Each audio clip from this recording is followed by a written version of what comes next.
Hello friends, तो आज की वीडियो में हम देखने वाले हैं why 4 to 20 milli ampere signal is used and why 0 to 20 milli ampere signal is not used.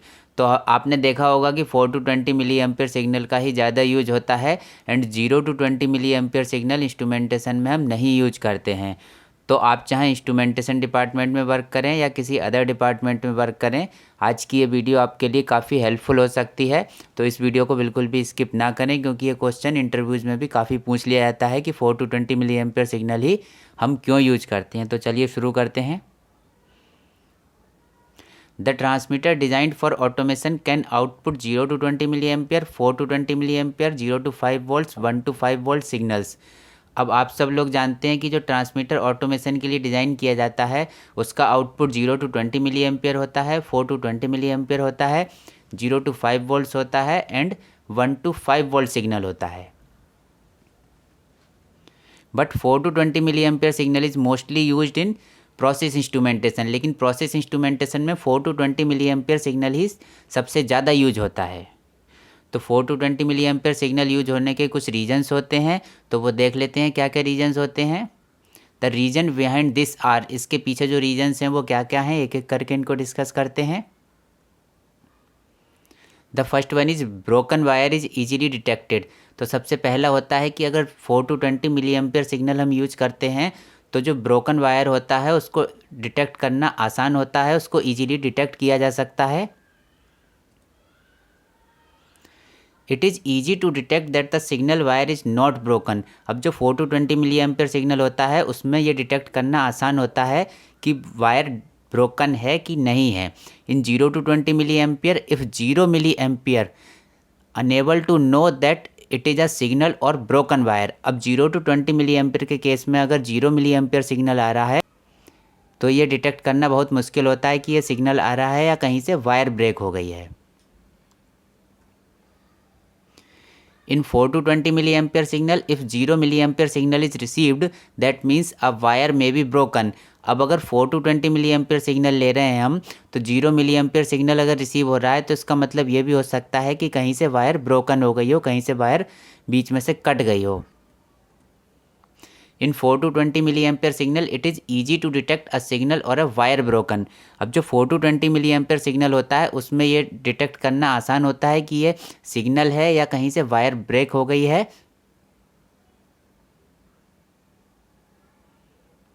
दूसरा होता है friends, error signal generation is easy. अब जो एरर सिग्नल जनरेट करता है ट्रांसमीटर वो ईजी होता है इन 4 to 20 मिली एम्पियर सिग्नल। वो देख लेते हैं किस तरह से ईजी होता है।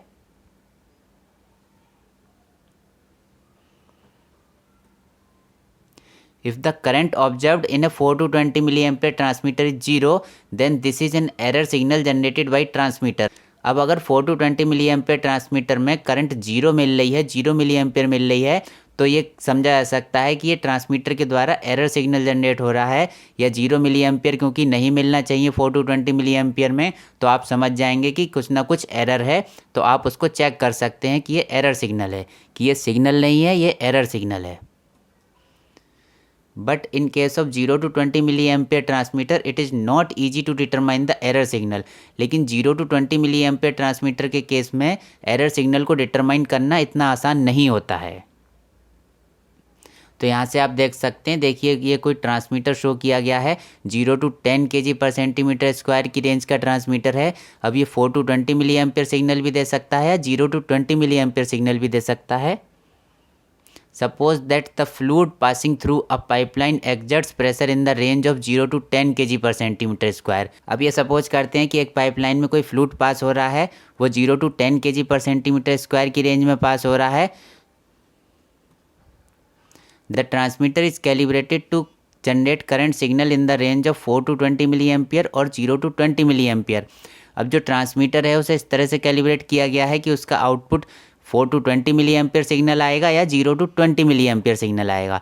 तो यहाँ से आप देख सकते हैं 0 to 10 kg per centimetre square का हमने ट्रांसमीटर लिया है, उसका आउटपुट या तो 4 to 20 मिली एम्पियर सिग्नल होगा या 0 to 20 मिली एम्पियर सिग्नल होगा। The transmitter will show 20 milli ampere at 10 kg per centimetre square. अब जो ट्रांसमीटर है वो अगर 10 kg पर सेंटीमीटर स्क्वायर इसमें फ्लूइड फ्लो कर रहा है तो 20 मिली एम्पियर शो करेगा।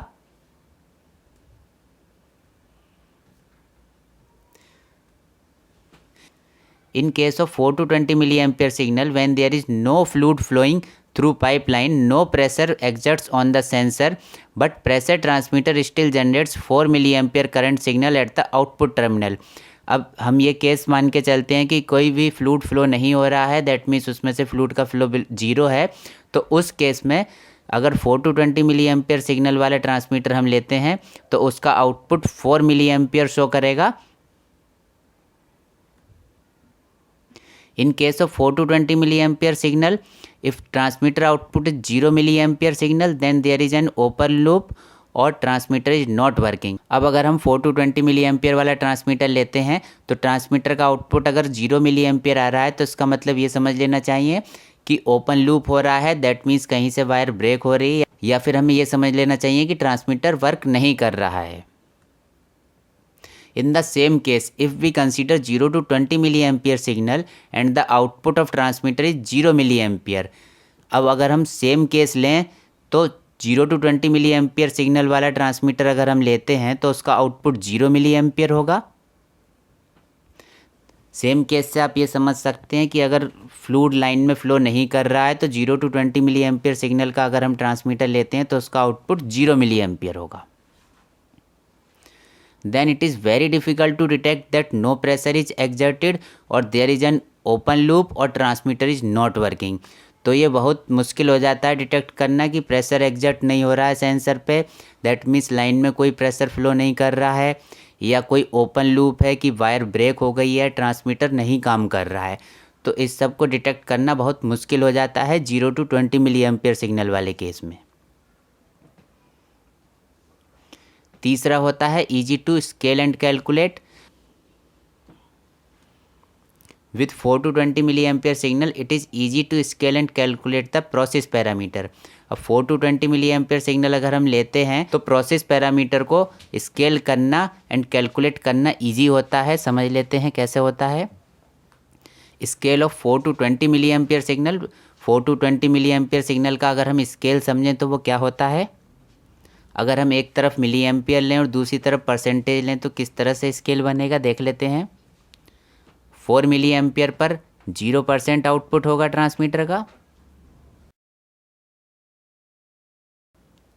8 मिली एम्पियर्स पर ट्रांसमीटर का आउटपुट 25% होगा, 12 मिली एम्पियर्स पर ट्रांसमीटर का आउटपुट 50% होगा, 16 मिली एम्पियर्स पर ट्रांसमीटर का आउटपुट 75% होगा एंड 20 मिली एम्पियर्स पर ट्रांसमीटर का आउटपुट 100% होगा। अब देख लेते हैं calculation percentage of signal corresponding to milli ampere signal.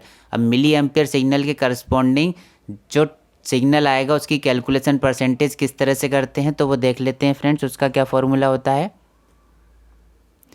तो परसेंटेज कैलकुलेशन का फॉर्मूला होता है measured value that means milli ampere shown by the transmitter minus lower range value upon upper range value minus lower range value into 100%। तो इसको example की मदद से समझने की कोशिश करते हैं। एक एग्जाम्पल लेते हैं। For example 16 milli ampere signal is, अगर 16 मिली एम्पियर सिग्नल लेंगे तो उसका मतलब क्या होगा 16 माइनस 4, यहाँ मीजर्ड वैल्यू कितनी है, मीजर्ड वैल्यू है 16 milli ampere minus 4 lower range value. Lower range value का मतलब हो गया 4 to 20 मिली एम्पियर में जो लोअर रेंज वैल्यू होगी वो 4 होगी।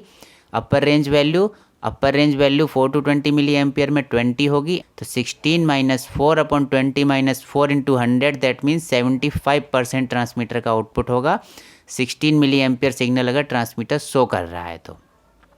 दूसरा लेते हैं 20 मिली एम्पियर सिग्नल पर आउटपुट 100% होना चाहिए। वो इस फॉर्मूले से कैलकुलेट कर लेते हैं कि किस तरह से 100% आता है। देखिए मीजर्ड वैल्यू 20 होगी minus 4 that means lower range value upon 20 minus 4 that means upper range value minus lower range value into 100% is equals to 100%। तो 20 मिली एम्पियर पर ट्रांसमीटर 100% आउटपुट शो करेगा। तो इस तरह से आप किसी भी मिली एम्पियर पर ट्रांसमीटर का आउटपुट कैलकुलेट कर सकते हैं कि 15 मिली एम्पियर पर कितने परसेंट आउटपुट होगा, 4 मिली एम्पियर पर कितने परसेंट आउटपुट होगा। तो आप किसी भी मिली एम्पियर पर यहाँ से आउटपुट आसानी से कैलकुलेट कर सकते हैं। अगला देख लेते हैं analog to digital conversion. CPU in PLC DCS और any controller needs digital signal that means 1 to 5 volt। अब जो CPU होता है PLC DCS में या किसी भी कंट्रोलर में उसको 1 to 5 वोल्ट डिजिटल सिग्नल की रिक्वायरमेंट होती है।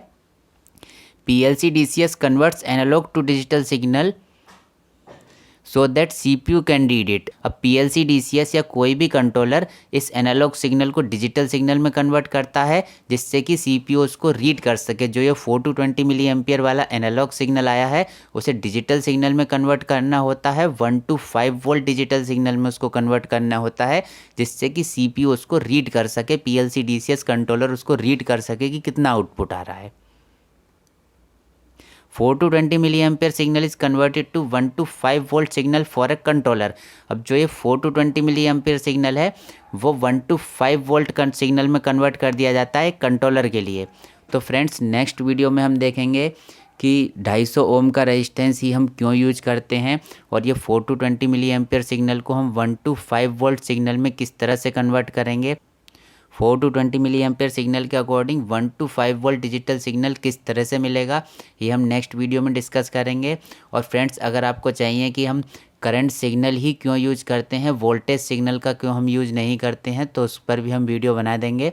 तो वो भी आप कमेंट बॉक्स में लिख सकते हैं कि हम करंट सिग्नल का ही यूज़ क्यों करते हैं, वोल्टेज सिग्नल का यूज़ क्यों नहीं करते हैं, ट्रांसमीटर का जो आउटपुट होता है वो करंट में ही क्यों होता है, वोल्टेज में क्यों नहीं होता है।